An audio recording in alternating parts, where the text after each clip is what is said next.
लोग दुनिया को जानने की बात तो करते हैं, पर स्वयं को नहीं जानते। जानते ही नहीं, बल्कि जानना ही नहीं चाहते। खुद को जानना ही दुनिया की सबसे बड़ी नियामत है। जो खुद को नहीं जानता, वो भला दूसरों को कैसे जानेगा। दूसरों को भी जानने के लिए पहले खुद को जानना आवश्यक है। इसलिए बड़े महानुभाव गलत नहीं कहे गए कि जानने की शुरुआत खुद से करो।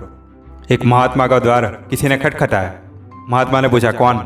उत्तर देने वाले ने अपना नाम बताया। महात्मा ने फिर से पूछा कि क्यों आए हो? उत्तर मिला, खुद को जानने के लिए आया हूँ।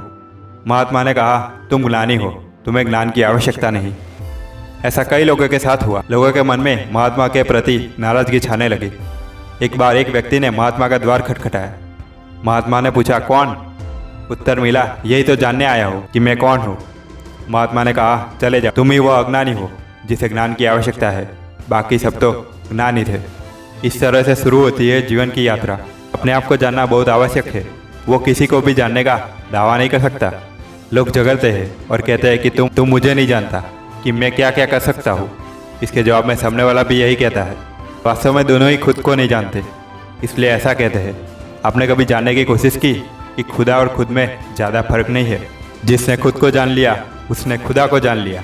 पुराणों में भी कहा है कि ईश्वर हमारे भीतर है, उसे ढूंढने की आवश्यकता नहीं। सवाल ये उठता है कि अपने आप को जाना कैसे जाए। सवाल कठिन है, और उतना कठिन नहीं जितना हम सोचते हैं। जिंदगी में कई पल ऐसे आए होंगे जब हमने अपने आप को मुसीबतों से घिरा पाया होगा। यह एक क्षण होता है खुद को पहचानने का। इंसान के लिए हर पल परीक्षा की घड़ी होती है।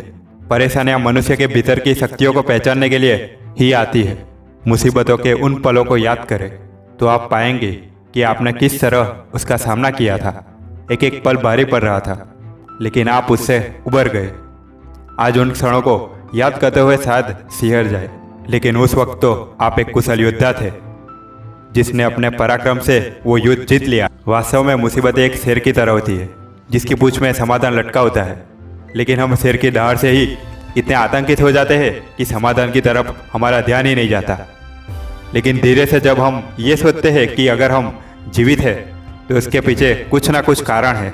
यदि शेर ने हमें जीवित छोड़ दिया तो निश्चित ही हमारे जीवन का कोई और उद्देश्य है। उस समय यदि हम शांति से उन परिस्थितियों को जानने का प्रयास करें तो हम पाएंगे कि हमने उन क्षणों का साहस से मुकाबला किया। यही से हमें प्राप्त होता है आत्मबल, और शुरू होता है खुद को जानने का सिलसिला।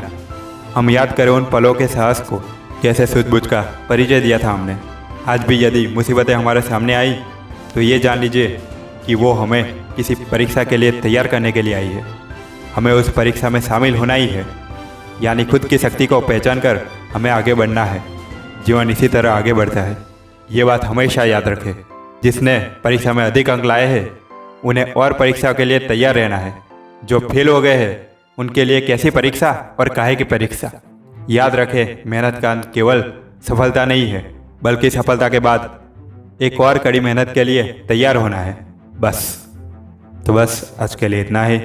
मैं Neel Patel from Neel motivational show आपको फिर मिलता हूँ एक और नए वीडियो में। दिल जान आप अपना और अपने माता पिता का ध्यान रखिएगा। सी